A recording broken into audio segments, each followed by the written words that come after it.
কলকাতা কিচেনে স্বাগত। আজকে রান্না রুই মাছের ঝোল। কড়াইতে গরম তেলে জিরে, তেজপাতা, শুকনো লঙ্কা দিয়ে নাড়াচাড়া করলাম।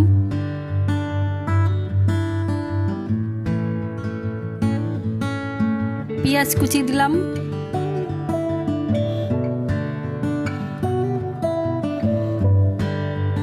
পেঁয়াজটা একটু ভেজে নিলাম।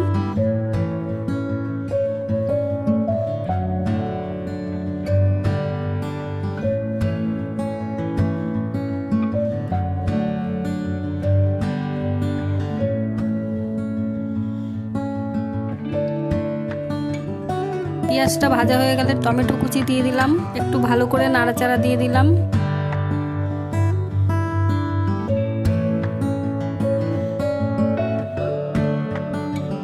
নুন দিলাম।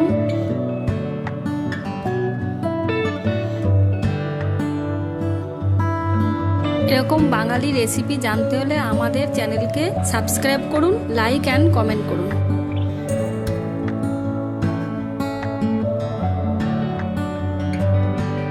আদা বাটা, হলুদ দিয়ে দিলাম।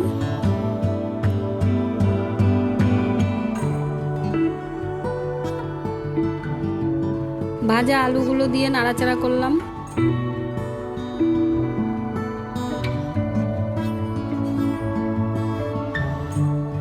গরম জল দিয়ে আলুটাকে ফোটালাম।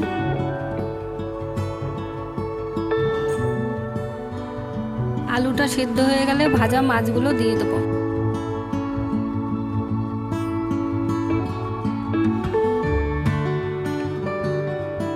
এরপর একটু নাড়িয়ে নিয়ে জিরার গুঁড়ো দিয়ে দেবো।